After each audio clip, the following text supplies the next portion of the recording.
Muy buenas tardes, continuamos con nuestro curso de cálculo integral y series. Vamos a comenzar con un pedacito de la clase 2 que, no, que empezamos durante la clase 1.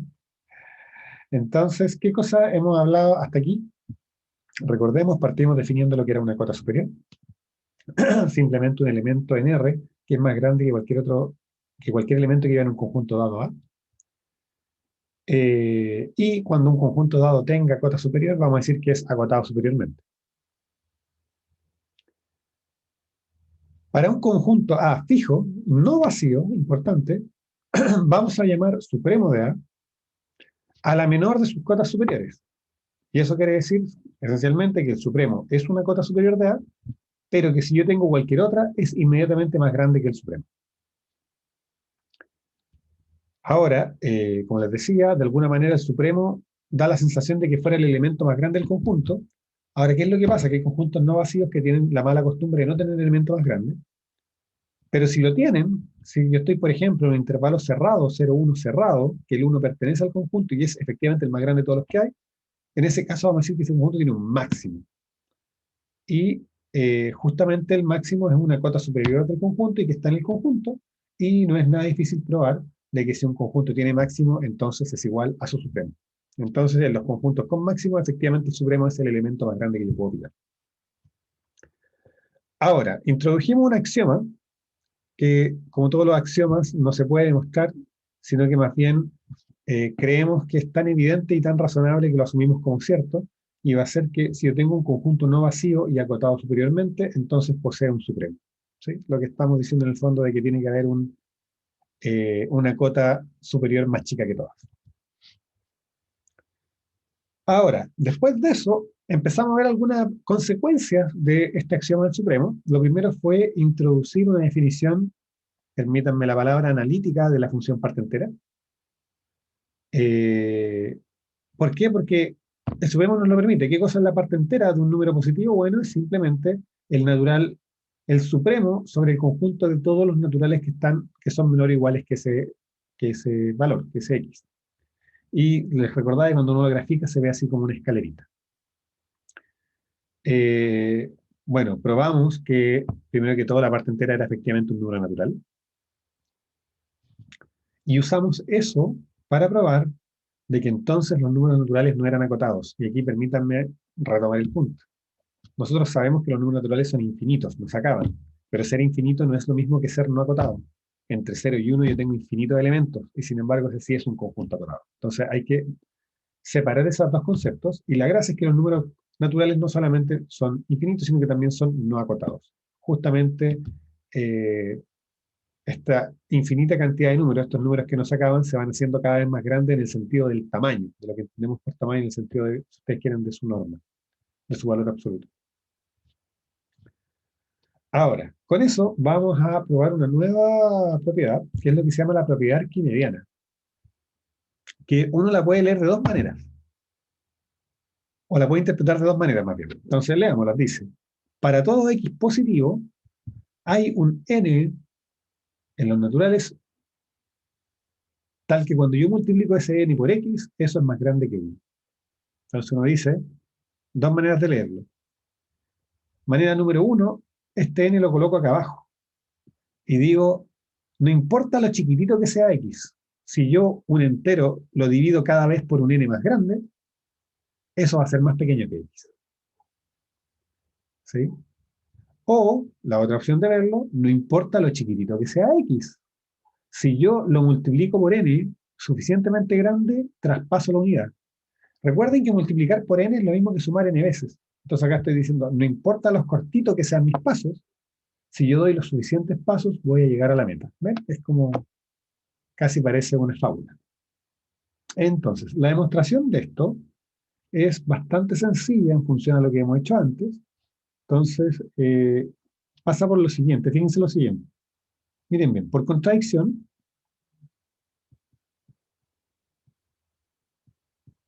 supongamos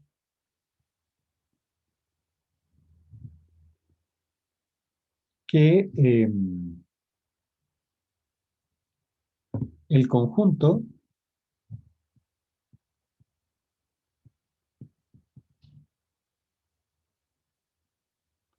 de los n por x con n en los naturales,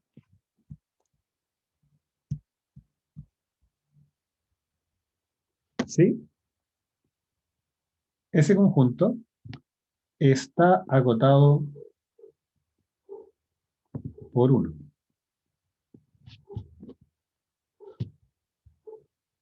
Si esto no ocurre, bueno, eso significa que cuando yo miro el conjunto de elementos que yo genero al multiplicar por x por 1, por 2, por 3, por 4, por 5, por 6, por 10, por 100, por 1.000.000, por 10 millones, por 10 a la 8, por 10 a la 42, por el tamaño del universo, está acotado por 1. Eso significa, no importa cuánto crezca n, sigue estando acotado por 1. Pero bueno, este es un conjunto no vacío. Pues, si en ese conjunto está x, está 2x, está 3x, está 4x. Y todo conjunto no vacío y acotado superiormente tiene un supremo. ¿Sí? Entonces, por el axioma del supremo,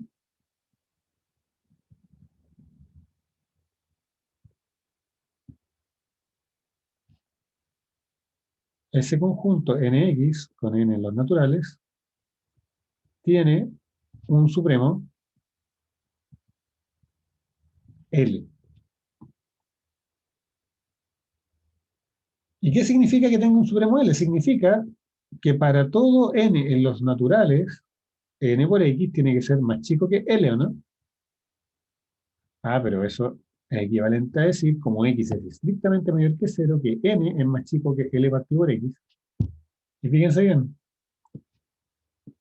para todo n más chico que L partido por x. Pero eso es lo mismo que decir, me equivoqué, déjenme volver al azul, es decir, los naturales son acotados. Y ya sabemos que eso es una contradicción. Entonces, tenemos la propiedad arquimediana, no importa lo pequeñito que sea x, si yo 1 lo divido por x, por n, suficientemente grande voy a ser más chico. O en la otra lectura, no importa lo cortito que sean mis pasos, si doy los suficientes pasos, me paso de 1. ¿Sí? Ok. Y ahora viene una... Profe, ¿Sí? Adelante. disculpe, en la parte anterior, antes de empezar con el axioma del supremo, ¿estaría correcto decir que si están acotados por uno, entonces uno es el supremo de ese conjunto? No, no es correcto, porque no sabemos que uno sea necesariamente el supremo. N es una cota superior. Un conjunto tiene muchas cotas superiores. De hecho, cuando tiene una, cualquier número más grande que esa cota es también una cota superior. Entonces, lo único que sabemos es que el supremo está por debajo de uno, menor o igual que uno, Ah, pero ok. no que sea necesariamente uno. Ya, profe, gracias. De nada. Les decía que ahora pasamos algo que yo sé que ustedes han escuchado, porque uno lo escuchó un montón de veces, ¿no? Eh, de que los racionales tienen una propiedad bien curiosa, y es que, a diferencia, y aquí hay una gran diferencia entre los racionales y z y n. Cuando yo estoy en n o en z, es súper claro cuál es mi antecesor y cuál es mi sucesor. ¿Sí? Entre 5 y 6 no hay nada, me salto el clac. Si estoy parado en 8, yo sé que después viene el 9. Sin embargo, los números racionales tienen esto que entre dos racionales siempre hay otro. ¿Sí? Bueno, en realidad es más fuerte que eso. Yo puedo tomar dos números reales cualquiera, ¿sí? Y siempre voy a encontrar un racional al medio. Eso es lo que uno llama la densidad de los números racionales en los reales, en el sentido de que si uno piensa la recta real, ¿cierto? O si uno piensa en los números reales como una recta, esa recta está súper llena de racionales. No hay ningún lugar donde no haya un racional muy cerca. Esa es la moraleja. Ahora, la demostración es bastante sencilla, para lo importante que el resultado de la demostración no es difícil. Primero, fíjense lo siguiente, bueno, que si x e y son racionales, bueno, yo puedo tomar z igual x más y medios, eso pertenece a los racionales, y x es menor o igual que z, menor o igual que y. Estoy asumiendo, sí, estoy asumiendo que x es más chico. Bueno, de hecho no es con estricto que ustedes quieren. ¿Sí? Súper Súper sencillo, o sea, el caso cuando los dos son racionales se tiene porque los racionales, cuando los sumo, obtengo un racional, como les comentaba al principio, los racionales son un cuerpo, así que son cerrados para la suma. Y bueno, quedó entre medio. El promedio de dos números siempre está entre medio de los dos, ¿no? Ahora, ¿qué pasa si alguno de ellos no es racional? Entonces voy a suponer, supongamos que sin pérdida de generalidad, supongamos que I no es racional. SPG sin pérdida de generalidad. Si I no fuera racional, vamos a tener dos subcasos. El primero es el siguiente. ¿Qué pasa si I menos X, nosotros sabemos que I es más grande que X, es más grande que 1? ¿Sí? Entonces uno hace un monito. Cuando acá está X, acá está Y, y acá entre medio eso mide más que 1. ¿Sí? Es más que 1. Esa distancia es mayor a 1. Bueno, resulta que la parte entera de Y, nosotros sabemos que es un bicharraco que está a distancia menor que 1 de Y. ¿Sí? Porque yo sé que la parte entera de Y más 1 pasa Y. Entonces en este caso la parte entera de Y tiene que estar por ahí. ¿Sí? Entonces en este caso tomamos Z igual parte entera de y resulta que esto pertenece a los racionales, porque están los naturales y los naturales están contenidos en los racionales. Y resulta lo siguiente, pues resulta que si I, como les decía, a ver, veamos, Y yo sé que es más chico que su parte entera más 1. Así que, y por supuesto es más grande que su parte entera. De esta de acá, esta me implica que Y menos 1 es más chico que parte entera de Y. ¿Están de acuerdo? Y por otro lado, esa que está ahí me dice que X es más chico que Y menos 1, que ya sabemos que es más chico que parte entera de Y, que es igual a Z, que es menor que Y. Así que efectivamente encontré de hecho es menor estricto porque sabemos que no es natural, porque no es ni siquiera racional. Así que si se fijan, encontré mi Z que está justo entre Y y X. Así que fíjense, ya vimos el caso en que son los dos racionales y que cuando uno es irracional pero está lejos. ¿Cuál es el caso que nos falta? Bueno, ¿qué pasa cuando uno de ellos es irracional y están cerquita? Cuando no puedo intercalar entre ellos justamente la parte entera de uno. Entonces, ¿qué pasa ahora acá? Eh, ¿Qué pasa cuando Y menos X es más chico que 1? Bueno, si Y menos X es más chico que 1, me puedo acordar de la propiedad arquimediana. Yo sé que existe un n tal que n veces Y menos X es más grande que 1. ¿Están de acuerdo, no? Y eso me dice, lo que voy a hacer es medio tramposo, pero bueno, eh, fíjense bien, ni menos nx es mayor que 1, y yo sé por la parte anterior que este tipo de aquí no es racional. Pero en ese caso, me voy a la parte anterior, yo sé que hay alguien entre medio, entonces yo puedo escribir que esto implica que existe un z por el caso anterior en los racionales, tal que ni es mayor que z y es mayor que nx. ¿Están de acuerdo, no? ¿Cómo concluyo? ¿A quién se le ocurre?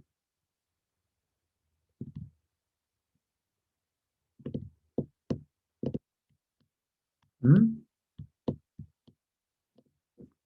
Divido por n, pues. Y z partido por n sigue siendo racional. Y ahora tengo que y está con un racional entre medio y eso es más grande que x, que era justo lo que uno quería probar. Así que efectivamente, entre dos números reales cualquiera, yo siempre puedo encontrar un número racional. Ya les dejo a usted el caso ser cuando X, fíjense que no supusimos nada de X, en realidad. Nunca tomamos que X fuera racional o irracional, así que no. No, en realidad la demostración no pierde nada de genialidad al asumir que Y no es irracional.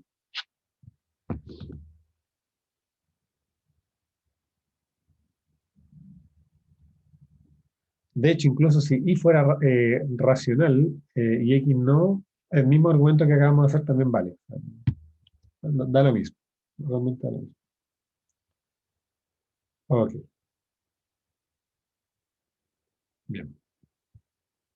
O sea, pensándolo un poco más profundamente, uno podría hacer solo esta demostración y cubre todos los casos de uno, la segunda, no sé si están de acuerdo.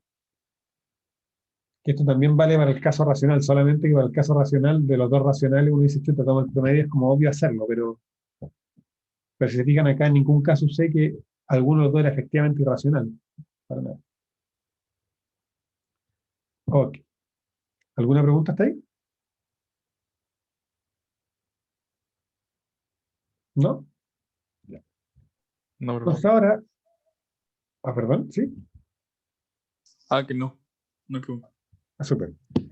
Ahora, lo prometido es deuda. Vamos por fin mostrar que a través del axioma del supremo podemos construir la raíz de 2.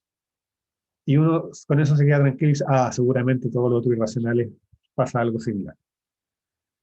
Entonces, para demostrar que existe raíz de 2, que existe como un número real, o sea, porque esto es súper importante, y acá déjenme hacer un punto. Cuando ustedes le dijeron la raíz cuadrada, la función raíz cuadrada, la verdad es que nosotros, al igual que los computadores, solo sabemos sumar y multiplicar. Y tomar raíz no es sumar y multiplicar, y sin embargo creyeron ustedes que eso efectivamente definía una función y que se podía calcular y todo eso. Eh, pero técnicamente, igual con todas las funciones, digamos, las únicas funciones que hasta aquí uno ha definido analíticamente, o sea, que ha dado su fórmula explícita, son los polinomios. Seno, coseno, todas las trigonométricas, toda la exponencial, el logaritmo, las raíces, de alguna manera uno ha confiado en que esas cosas estén bien definidas. Que efectivamente digan algo, no sé si me entienden. O sea, algo simpático que en este curso, si al final, cuando estudiamos series de potencias, vamos a ver una forma en que efectivamente uno define todas estas funciones a través de su serie de potencias, que justamente de alguna manera son polinomios generalizados. Pero en el caso de la raíz, ya el solo hecho de saber que existe la raíz de 2, a uno le dice, bueno, ya, si existe la raíz de 2, en realidad yo puedo mostrar que existe la raíz de cualquier x. Así que la función raíz de x está bien definida. ¿Sí? Puedo dar una definición analítica, una construcción de la raíz de 2. Ok. Entonces, eh, construyamos raíz de 2 y para eso nos damos este conjunto A, que fíjense bien, son todos los racionales que cuando yo les tomo cuadrado me queda menor o igual que 2. Entonces uno dice, primero queremos mostrar que este conjunto tiene supremo. Para que un conjunto tenga supremo, por el axioma del supremo, yo solo le pido dos cosas, que ese conjunto sea no vacío y que esté acotado. ¿Sí? Primero, A es no vacío. La respuesta es sí, porque, por ejemplo, el 1 está en A. 1 al cuadrado es menor o igual que 2, así que A es no vacío. Sí, nada que decir. Segunda pregunta, ¿es acotado? Entonces uno se pregunta y dice, bueno, eh, cualquier elemento que yo tenga en A, su cuadrado no puede ser más grande que 2. ¿Sí? Y eso, de alguna manera, ya me dice que está acotado. Ahora, si queremos ser más formales que eso,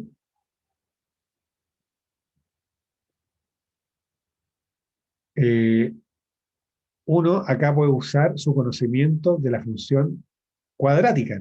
Fíjense en esto, aquí es importante no pisarse la cola, no podemos hablar de las propiedades de la raíz, pero sí podemos hablar de las propiedades de la raíz cuadrática. Por ejemplo, yo sé que 3 medios no está en A, porque 3 medios al cuadrado es 9 cuartos y eso es más que 2. Y como la función cuadrática es creciente, ningún elemento mayor que 3 medios puede pertenecer a A.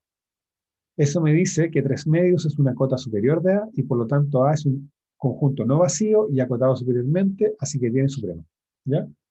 Entonces A es no vacío y A es acotado superiormente,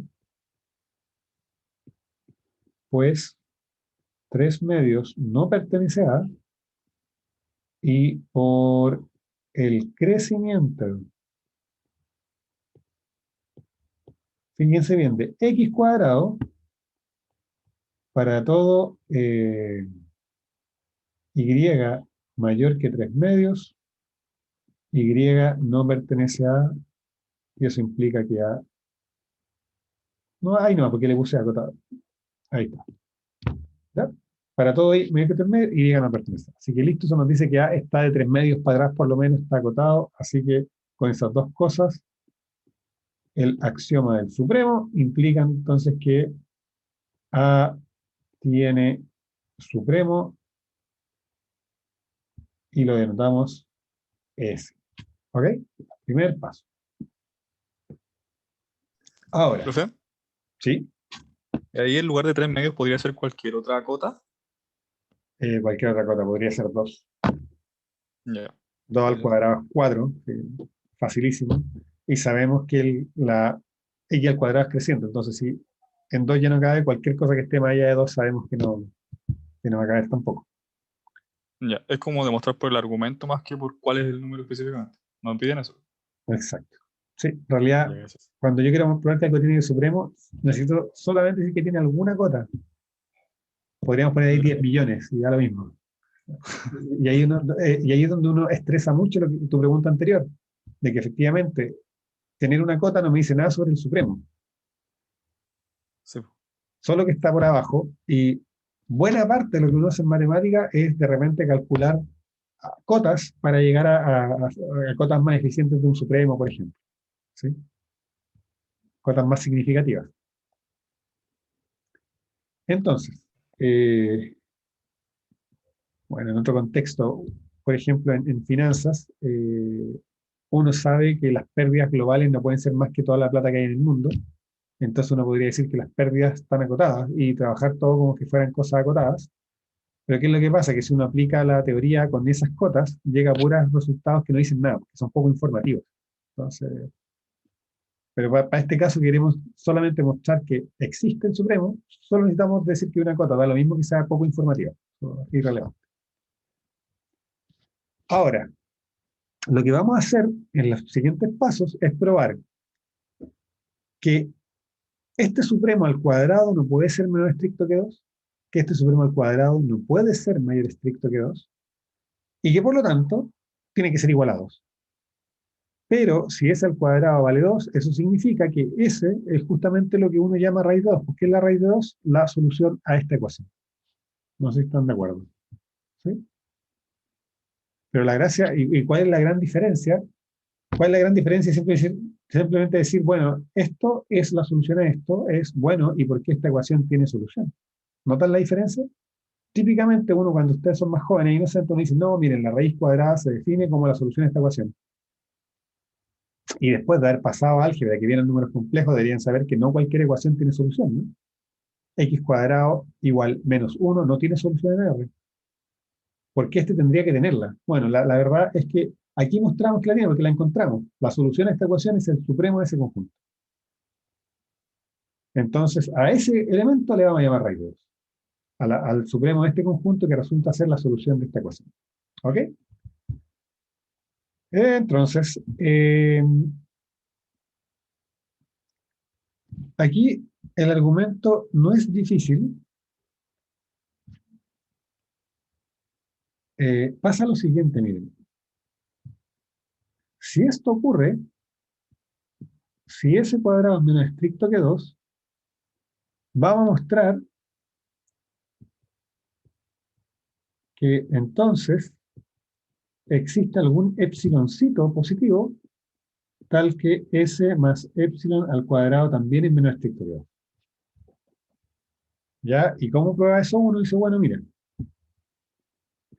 S más epsilon al cuadrado es lo mismo que S cuadrado más 2S epsilon más epsilon cuadrado. ¿Sí? Y eso, si el epsilon es chiquitito, uno lo puede acotar, uno puede decir, mira, esto es más chico si epsilon es menor que 1, y es lo que estamos asumiendo, que un epsilon chiquitito. Esto es más chico que S cuadrado más 2S epsilon más epsilon. ¿Por qué? Porque cuando yo tengo un número pequeño, tomarle cuadrado lo achica. Y eso no es otra cosa, fíjense que S cuadrado más 2S más 1 por epsilon. ¿Sí? Y si yo encuentro un epsilon que haga que esto sea más chico que 2, entonces si fijamos epsilon tal que S cuadrado más 2S más 1 epsilon sea menor estricto que 2,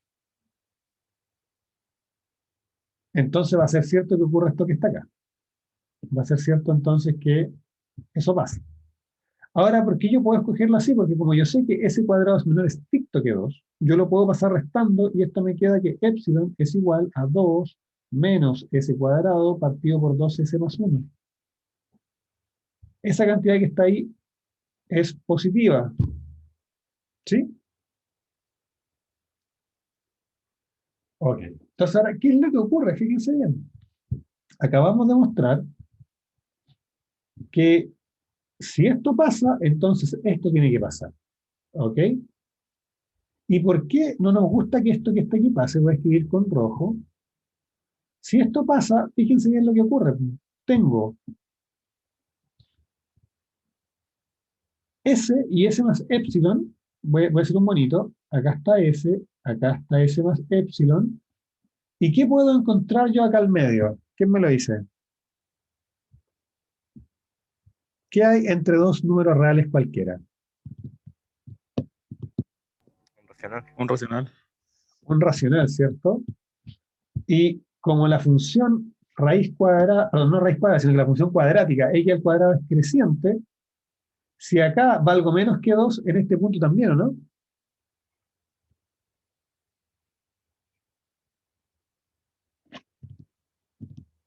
¿Están de acuerdo conmigo, no? Si yo miro la función x cuadrado es así. Acá está el 2, digamos.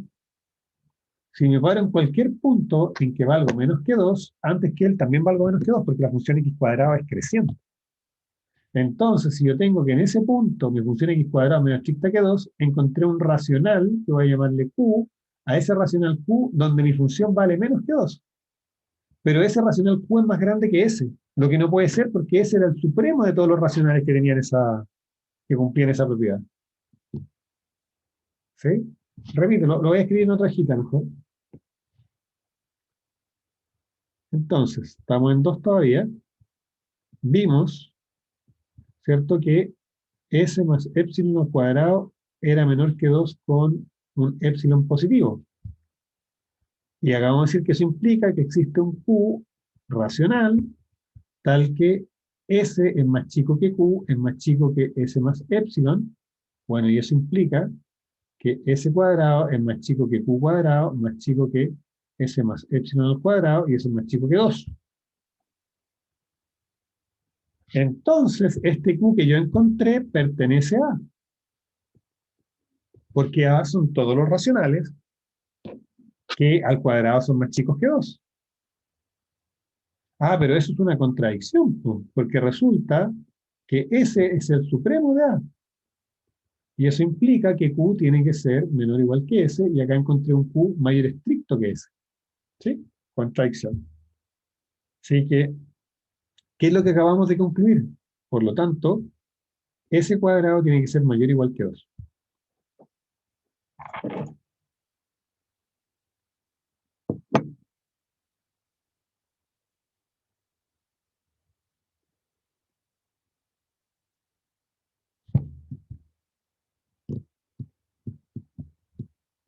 ¿Preguntas?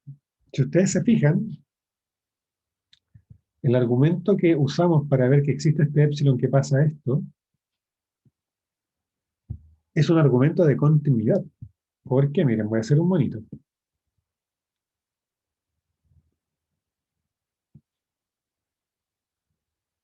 Ahí tengo x cuadrado. Perdón. X cuadrado. Y acá tengo 2. ¿Ya? Y lo que estoy diciendo yo que bueno, que cuando estoy por debajo de 2, en un pedacito sigo debajo de 2. Y eso no es otra cosa que la continuidad. ¿Sí? Cuando estoy en un punto, por ejemplo aquí, donde estoy abajo de 2, tiene que haber un pedacito donde todavía estoy abajo de 2. Si estoy menos estricto que 2. De la misma manera, si estoy en un punto donde soy más estricto que 2, como estoy en una ventana abierta alrededor del 2 en las imágenes, tiene que haber una ventana en la otra imagen, ¿cierto? Eso lo vieron con Lisandro, donde también estoy dentro solo de esa ventanita. Por lo tanto, si en algún momento soy mayor estricto que 2, significa que si le quito un poquito todavía soy mayor estricto que 2. ¿Ya? Entonces eso es para 3. Ah, perdón, vamos a... Así, 3. De la misma forma,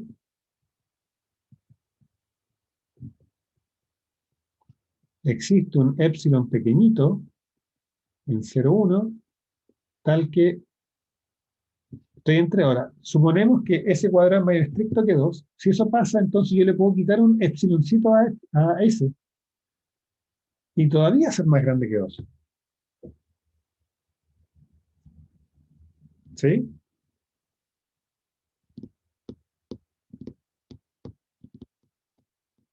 ¿Están de acuerdo? Pueden hacer el desarrollo para probar que eso es cierto, pero moralmente es por la continuidad y la monotonía de la función x cuadrado. Pueden hacer el mismo desarrollo que hice antes, pero se los dejo a ustedes hacerlo. Y ahora, dado que pasa eso, fíjense lo que ocurre. Yo tengo que S menos epsilon es más chico, que S, ¿cierto? Porque le estoy quitando algo positivo. Pero además tengo que S menos epsilon al cuadrado es más grande que 2. Eso significa que tengo una cota superior para A que es más pequeña que el supremo. ¿Y eso puede ocurrir?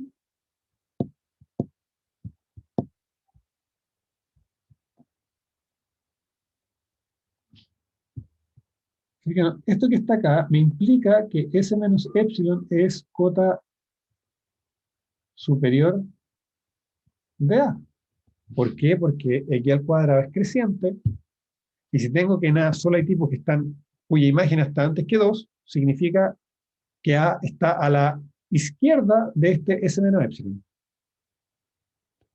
Y eso es una contradicción. Pues ese es el supremo de A. ¿Y qué significa que sea el supremo de A? Que es la menor de todas las cotas superiores. O sea, si yo encuentro esta cota superior, no puede ser más chica. Moraleja, ese cuadrado no puede ser más grande que A, ese cuadrado no puede ser, perdón, más grande que 2, no puede ser más chico que 2, la única opción es que sea igual a 2. Por lo tanto, 4, S cuadrado es igual a 2, y efectivamente existe la solución a x cuadrado igual 2, así que esa es la solución a la que habíamos llamado raíz de 2. Fin de la demostración.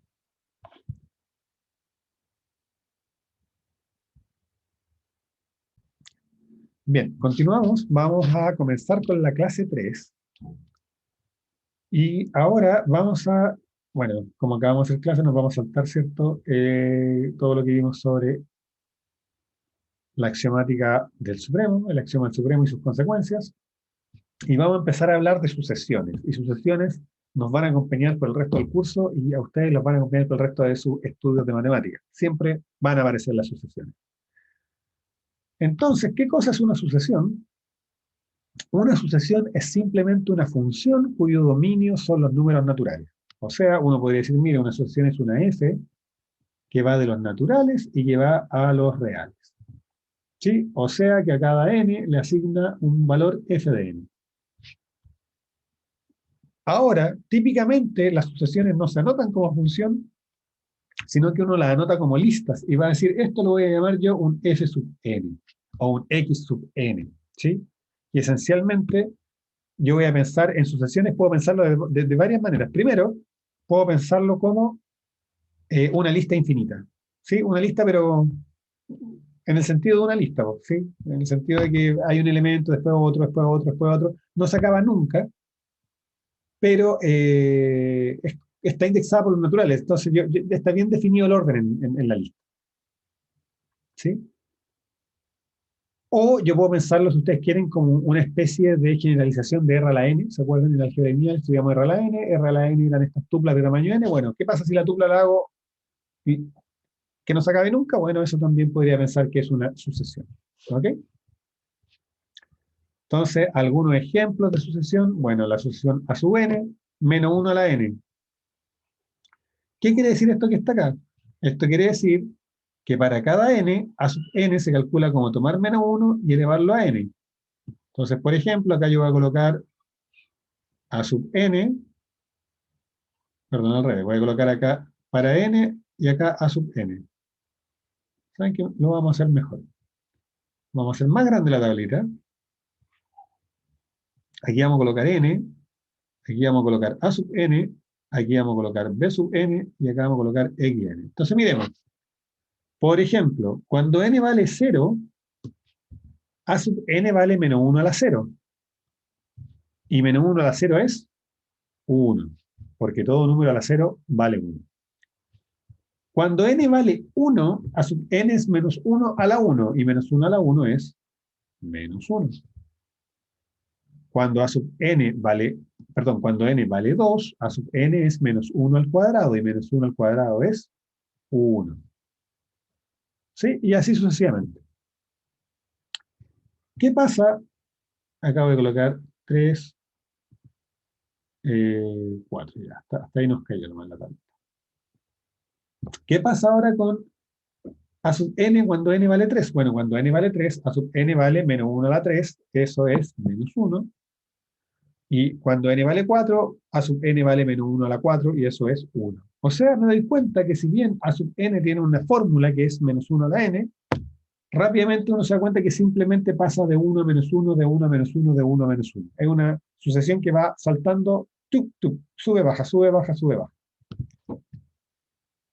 ¿Qué pasa con Bn? Bueno, Bn, cuando n vale 0, eso vale 1, porque todo número a la 0 vale 1. Cuando n vale 1, Bn vale 1 medio. Cuando n vale 2, Bn vale 1 medio al cuadrado, que es 1 cuarto.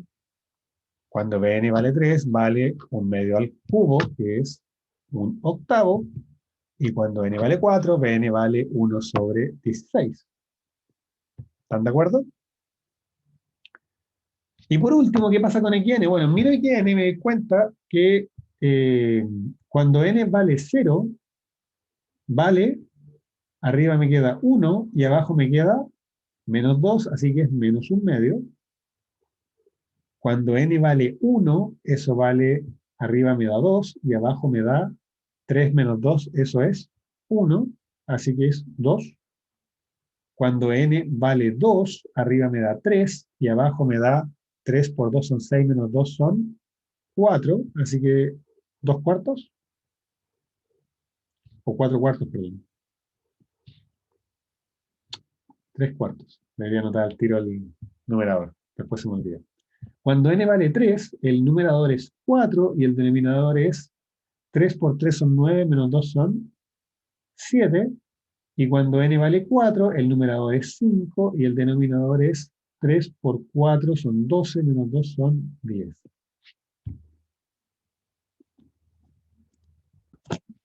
Continuamos. Acá la cosa se empieza a poner delicada. Dada una sucesión real, vamos a definir lo que es su límite. Entonces, el límite puede ser un número real, o puede ser menos infinito o más infinito. Les recuerdo, menos infinito y más infinito no son números reales, son símbolos, ¿sí? Son conceptos. El más infinito es el concepto de algo que está más allá de cualquier tamaño. Lo más grande es más grande que cualquier cosa que podamos imaginar. Y ese concepto lo simbolizamos con ese más y ese 8 acostadito. Y vamos a decir que el límite de una sucesión, cuando n tiende a infinito, que lo podemos anotar así o asá, teniendo el límite con una flechita, si ocurre lo siguiente. Tenemos que separar el caso L en R, L menos infinito y L más infinito. Entonces acá los tres casos son para cada uno de los tres casos. Cuando L sea un número real, lo que yo voy a decir, yo voy a entender que xn converge a L, ¿sí?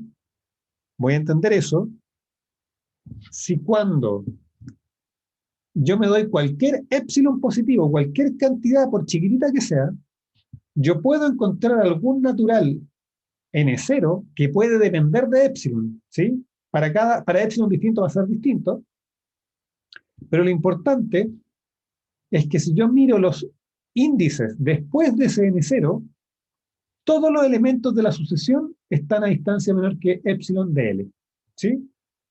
Hacemos un monito, acá está L, lo que estoy diciendo es, mire, yo me doy un espacio, una ventanita, no importa lo chiquitita que sea, y a lo mejor tengo que esperar un montón. A lo mejor los primeros 100 millones de términos de mi sucesión no están en este intervalito, pero a partir de el 100 millón 1 en adelante, todos lo están. Y si después yo hago un épsilon más chiquitito, hago un epsiloncito, ya no es un épsilon siquiera, sino que es un epsiloncito más chiquitito, a lo mejor tengo que esperar hasta el índice 200 millones. Pero después de ese índice, todos están en esa ventana. Y sin importa cuánto yo achique la ventana, sin importar que yo tenga que esperar mucho, a partir de un momento están todos adentro, eso le vamos a llamar de que la sucesión converge a L. ¿Significa esto que en algún minuto los términos de la sucesión son iguales a L? No necesariamente. Podría ocurrir. Hay ciertas sucesiones que en algún momento se vuelven constantes. ¿Sí? Podría ocurrir, pero en general no. ¿Qué es lo que dice esto? Al final, ¿qué es lo que está metido en la noción de límite? Yo digo que L es el límite de una sucesión si mi sucesión se parece a ese L tanto como yo quiera, o dicho de otra forma, yo no puedo separar L de la sucesión. ¿Qué significa separar L de la sucesión? Por ejemplo, ¿cómo yo sé que 1 es distinto de 2? Acá yo tengo 1 y acá tengo 2. Y me podría preguntar, bueno, ¿por qué 1 es distinto de 2? Bueno, porque yo puedo hacer acá una ventanita y puedo hacer una ventanita alrededor de los dos y esas ventanitas quedan separadas. Entonces son realmente distintos, están lejos, son tan separados, ¿sí? Los puedo separar. Yo puedo alrededor de cada uno de ellos hacer una ventanita y esas ventanitas no se intersectan. Sin embargo, ¿Profe? estamos un segundito. Sin embargo, cuando una sucesión converge a un límite real, lo que está pasando es que yo no puedo separar la sucesión de SL. Si en SL yo hago cualquier ventanita, se me cola la sucesión y se me cola toda la cola de la sucesión. ¿Sí? Toda la cola de la sucesión se mete ahí adentro de esa ventanita. ¿Ok? Ya, ahora sí, Francisco, vale. Disculpe, es que era por ese concepto de ventanita, me parece un poco abstracto, porque si la ventanita fuese más grande, puede incluso una sola ventanita cubrir ambos números, ¿no? O tienen que ser chicas No, en no, la idea dimensión. es que, claro, o sea, yo puedo hacer una ventanita enorme y incluye los dos, Claro, pero el algo así. punto es que yo puedo achicarlas lo suficiente para que se separen. Y eso es Ah, lo que no ya. puedo hacer acá cuando L es el límite de una sucesión. No importa lo chica que es la ventanita yo haga alrededor de L. Siempre, a partir de algún momento, la sucesión entera se mete a esa ventana. Esa es la diferencia. Entonces acá yo tengo dos números que yo puedo separar, dos cosas en R que yo puedo separar, porque claro, si hago ventanas enormes se cruzan, pero puedo encontrar una ventana de un tamaño no tan chico, digamos, bueno, me serviría cualquier tamaño positivo, pero digamos, en este caso no es tan chico porque están bastante separados los niveles. Pero el punto es que cuando yo pienso que en una sucesión está convergiendo un límite, lo que está pasando es que ese límite no lo puedo separar de la sucesión. Porque no importa lo pequeña que sea la ventana que haya, recuerden que x algo menos L menor que epsilon en valor absoluto es lo mismo que decir que eso está dentro de un intervalito que va desde L menos epsilon hasta L más epsilon, ¿cierto? Esto que está acá equivale a decir xn pertenece a L menos epsilon, L más epsilon. Y esa es la ventanita a la que les estoy hablando. que no importa lo pequeña que sea la ventana que yo hago, toda la cola de la sucesión a partir de algún minuto se mete. Eventualmente la sucesión se mete a esa ventanita. ¿Ok? Ese mismo concepto, ¿cómo lo llevamos cuando estamos hablando de límites no finitos, cuando hablamos de límites que no están en R? Bueno, si estoy hacia el infinito, lo que voy a decir es que no importa la cota, yo puedo ponerme una cota tan grande como yo quiera, me fijan acá, perdón, no importa el m que yo tome, si mi sucesión se va a infinito, va a ser cuando, no importa el m que yo tome, a partir de algún minuto paso ese m. O sea, mi sucesión se arranca, crece tanto como yo quiera, igual que el infinito. Entonces yo digo, ah, mira, ahí está convergiendo el infinito. Hay gente que dice que ahí diverge, ¿eh? Pero yo prefiero decir que converge al infinito. O diverge a infinito, pero porque no es lo mismo. Hay distintas, hay otra cuestión que realmente yo creo que es diverger. Y se la voy a explicar cuando lleguemos a ello. Y para menos infinito lo mismo, pero para el otro lado. O sea, yo voy a decir que mi sucesión está convergiendo a menos infinito, o está divergiendo a menos infinito, si lo prefieren. Si no importa lo negativo que yo le pongo una barrera, mi sucesión a partir de algún minuto se vuelve más negativo que eso. Y así sucesivamente. Puedo ir corriendo el nivel hacia atrás, pero mi sucesión sigue estando allá. No, nunca la puedo separar del infinito. Si al final es el concepto que me gustaría entregarles, que yo creo que es útil, de que básicamente yo no puedo separar el límite de la sucesión. Si una sucesión converge a un límite L, bueno, entonces eso significa que no puedo separar el límite de la sucesión. ¿Ok?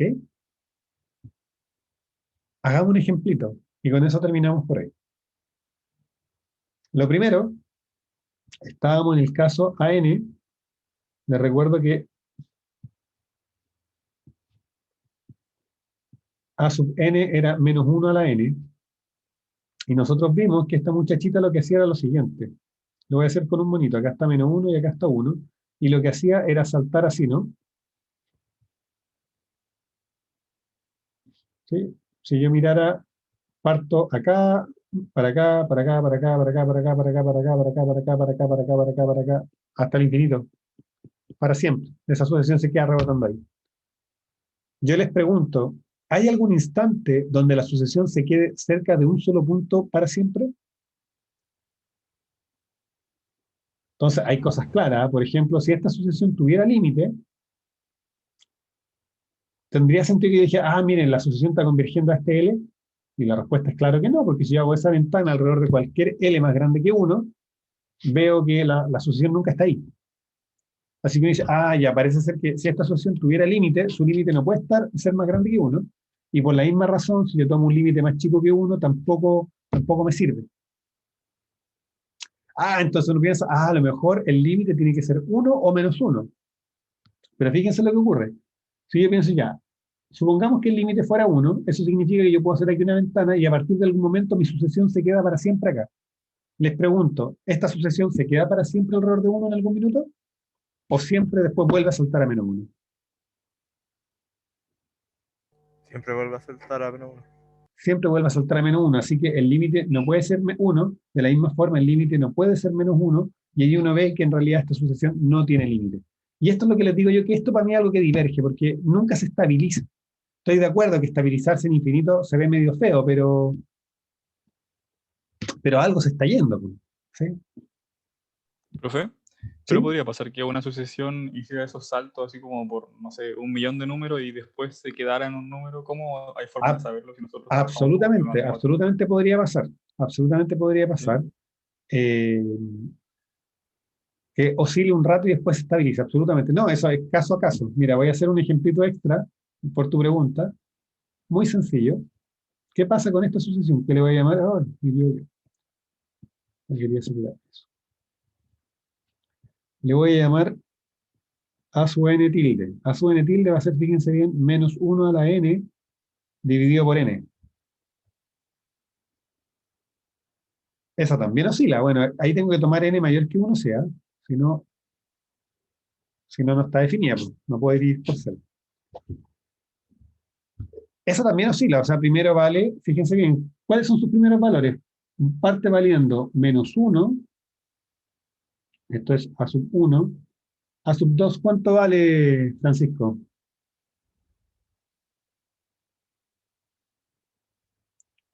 1 medio. Un medio, muy bien. Nicolás Nolf, ¿cuánto vale a sub 3? Menos un tercio. Menos un tercio, muy bien. Javier Alodis, ¿cuánto vale a sub 4?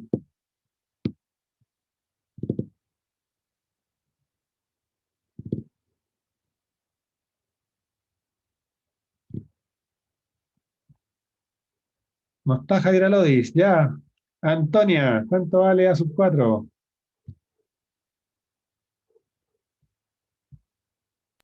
Disculpe, profe, yo me perdí. Se perdió, ¿eh? Ya. Tranquila y Marilyn, sin drama. Veamos, pues. A sub 4 sería cuando yo tome acá, menos 1 a la 4, dividido por 4, ¿no? Reemplazo el n por 4. Y menos 1 a la cuarta nos da 1, así que es un cuarto. O sea, si se fijan, esta es una serie que también va a cambiar, perdón, una sucesión que también cambia de signo. Pero le pasa algo. ¿Qué es lo que le pasa? El denominador está creciendo, ¿no? Y el numerador, si se fijan, siempre vale 1 menos 1. O sea, va cambiando de signo, pero estoy dividiendo por una cantidad cada vez más grande. Entonces vamos a demostrar ahora, por demostrar que ¿Se va a cero? A sub n tilde converge a 0, exactamente. ¿Y cómo se hace eso? Bueno, por definición, sea un épsilon mayor que 0. Yo quiero encontrar, por encontrar, un n0 tal que para todo n más grande que este n0, que les recuerdo puede depender de épsilon, ¿sí? Se cumpla que yo quiero que a sub n tilde menos 0 sea más chico que épsilon. ¿Están de acuerdo? Pero uno dice, bueno, ¿qué cosa es a sub n tilde? Eso es lo mismo que decir, o sea, lo que yo quiero es que menos 1 a la n dividido por n menos 0, o sea, menos nada, sea más chico que épsilon. Y resulta de que yo sé que el valor absoluto de un cociente es el valor absoluto de cada uno de los términos, el cociente del valor absoluto, que menos 1 a la n, su valor absoluto es 1, y que el valor absoluto de n es n, o sea, esto es lo mismo si 1 partido por n es más chico que epsilon. Y para eso, todo lo que necesito es que 1 partido por epsilon sea más chico que n, ¿o no?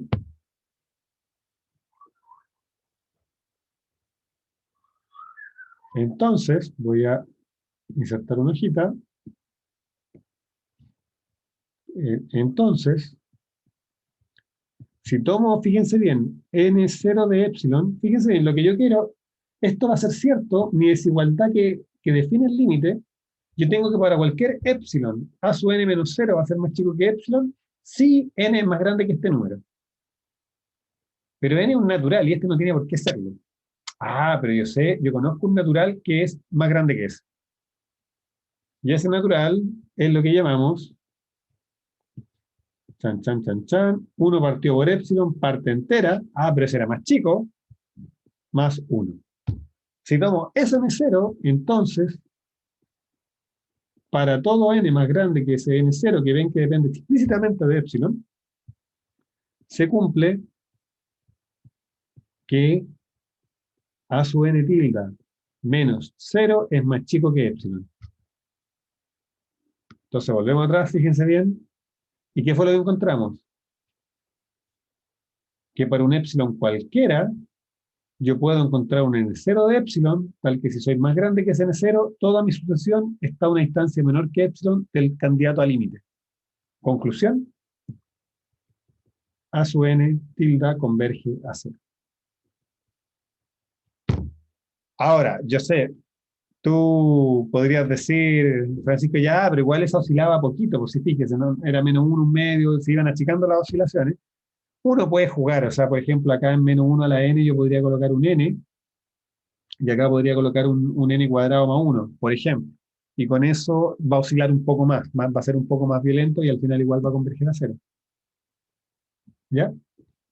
Pero eso, o sea, que oscilen al principio no dice nada sobre su límite. Y de hecho, esto es algo súper importante que hay que aprender sobre las sucesiones. Cuando yo estoy estudiando los límites, lo único que me importa es lo que pasa para n grande. Lo único que me importa es lo que pasa cerca del infinito, entre comillas. Por lo mismo, todo lo que pase para tiempo finito da igual. ¿Sí? De hecho, es bien interesante eso. Uno lo podría tomar casi como una filosofía de vida. Que da lo mismo como empezamos, lo importante es hacia dónde convergemos. ¿Ya? Ya, les voy a dejar de ejercicio para el martes hacer el 2 y el 3, o intentarlo, y de todas maneras yo lo haría el martes con ustedes. Ya, con eso terminamos entonces la clase de hoy, y voy a dejar de grabar.